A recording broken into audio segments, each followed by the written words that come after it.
We start with our Newsmaker segment and take a deep dive into the results of Tuesday's primary election, where 2 of the 11 candidates for mayor made the cut and will now face off in a June general election. Joining me to talk about that and more is Professor Beth Von Omme, head of the Political Science Department at UMKC. Doctor, welcome back to Ruckus. Thanks for joining us. Thank you for having me.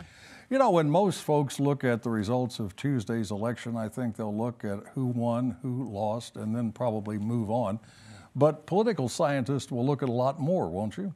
Well, we tend to try to figure out why certain candidates won, certain candidates lost, and so we focus on strategies and tactics of the candidates, the issues they addressed, and to see sort of what was the winning strategy and issue combination. You look at turnout?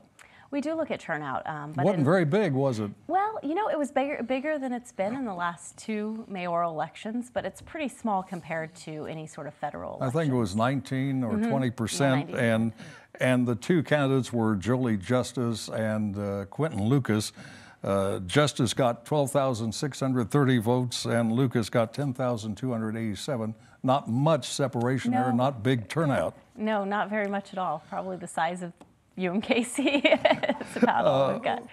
What issues do you think will be front and center as we head into the battle for the general election in June? Well, I think the 2 big issues that sort of really are going to solidify over the next couple of weeks are issues of economic development, particularly inequity in economic development. That would work for Lucas. Certainly. Yeah. And then I think the housing issue will continue to come up, particularly given that Lucas is heading that committee. And I think we're going to hear more about affordable housing or the lack of affordable housing in Kansas City. What do you think will be front and center for Jolie Justice? You know, I think she has sort of this economic development perspective as well, but it's more sort of continuing the sort of increase in economic development under the James administration. She's very supportive of what Mayor James has done. Right, they're very strongly obviously connected. He endorsed her and has backed her campaign, and she says, we're on a roll, right, let's exactly. continue that. No, and I think that's the sort of, you know, we don't have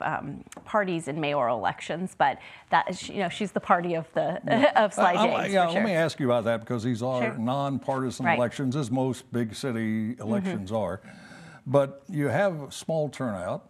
Right. You have 11 candidates for mayor, and my guess is that at least 9, maybe 10 are Democrats, maybe even liberal Probably Democrats. 11. Probably 11. Wouldn't it be a more fascinating, energetic campaign if you had to run as either a Democrat or a Republican? It might be more interesting sort of as political observers, but I'm not sure it's better for the city.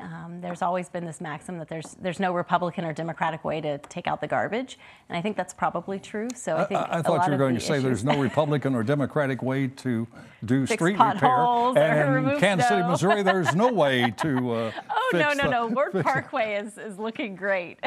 As an educator, what's your reaction to the massive loss of the pre-K sales tax question? You know, I think it's not a question really of the idea of universal pre-K. I think most people are supportive of that idea given the research.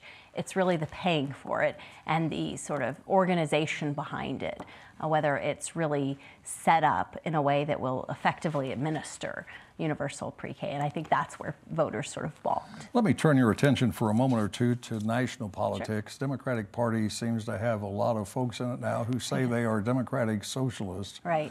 And the president's saying there'll never be socialism in the United States. But we've toyed with socialism a number of times during our history, have we not? We have. I mean, not in the extent to which you would see in sort of some of the European countries, but sort of the socialist experiment generally has not really played out around the world. But the idea of democratic socialism is nothing unusual in Western Europe. It's, you know, sort of think of it as just a socialism very, very light. Final quick question. There is a move by some to try and eliminate the Electoral College. Right. The some are Democrats who are unhappy because even though their candidate won the popular vote, lost the electoral vote. Do you think that's any kind of a possibility in the near future? No. I mean, it's to do away with the Electoral College requires a constitutional amendment, and I just can't see that happening anytime soon. And it's part of the Constitution as devised by the framers. It is, and I mean, it's a little different than they intended, how it plays out today, but it's just too difficult to amend the Constitution. It's endured a long time. It has. As has the country. Thank you so much for coming in. Absolutely. It's always a pleasure to talk with you. Appreciate your time. That is UMKC political science professor Beth Von Amme. Now let's meet the panel and start a ruckus.